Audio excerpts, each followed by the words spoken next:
నాని అంటే అసలు ఎంత పెద్ద హీరో. ఇప్పుడు ఏ సినిమా చేసినా సరే దానికి ఒక అథెంటికేషను ఎస్ హీరో వల్ల వస్తుంది. ఎస్ హీరో వల్ల తీసుకొచ్చి ఆయన భుజాల మీద వేసుకుంటాడు ఒక సినిమాని. కరెక్ట్. అలా మోసుకొని, మోసుకొని, మోసుకొని సినిమా అయిపోయి మళ్ళీ నెక్స్ట్ సినిమాకెళ్ళిన దాకా అదే సినిమా మీద కూర్చుంటాడు. అంత కూర్చున్న సినిమాకి పనిచేసిన మీరు సాయి పల్లవి ఎక్కడ సాయి పల్లవితో పనిచేశారు? ఎంత పని చేసింది మీకు? ఇంత బ్రేక్ మీరు ఎక్స్‌పెక్ట్ చేశారా? మంచి క్వశ్చన్. ఇప్పుడు నాన్నగారితో మొదలెట్టారు కాబట్టి నాన్నగారు కథని నమ్మారు, కథతో పాటు డైరెక్టర్ నమ్మారు, ముఖ్యంగా కథని నమ్మారు. అలా కథని నమ్మే హీరో నాకు దొరకలేదు. ఓహ్! ఇందాక మనం మంచి బిఫోర్ ఆన్సర్. ఇంటర్వ్యూ అసలు మంచి ఆన్సర్. బిఫోర్ ఇంటర్వ్యూ మనం టాపిక్ వస్తే నా దగ్గర ఆన్సర్ లేదు. ఎందుకంటే ఇప్పుడు కరెక్ట్ ఆన్సర్ బయటకు వచ్చింది. హీరోలు ఉన్నారు, కానీ కథని నమ్మే హీరో కావాలి. కథే కదండి హీరో. అవును.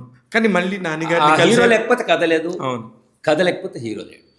కానీ మళ్ళీ నాని ఇంకొక చిన్న విషయం, ఏ హీరో కూడా కథ సపరేట్గా చూస్తే అతని హీరో కాదు. ఈ కథ నేను, ఆ కథలో శ్యామ్ సింగ్ రాయ్ నేనే. ఉదాహరణ చెప్తున్నా, మీరు నాన్నగారి గురించి చెప్పడానికి ఒక ఎపిసోడ్ సరిపోతున్నాం. కథ నరేట్ చేస్తుంటే కథ అయిపోయే లోపల శ్యామ్ సింగ్ రాయ్లో ఏ బాడీ లాంగ్వేజ్ ఉందో ఆ బాడీ లాంగ్వేజ్ నాన్నగారికి వచ్చేసింది.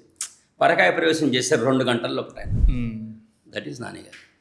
అలా కథని ఇష్టపడి కథని నమ్మే, రచయితని నమ్మే హీరోలు ఎవరైనా కావచ్చు, వాళ్ళు వస్తే నా కథలు రెడీగా ఉన్నాయి. కథలు కొదవలేదు అది.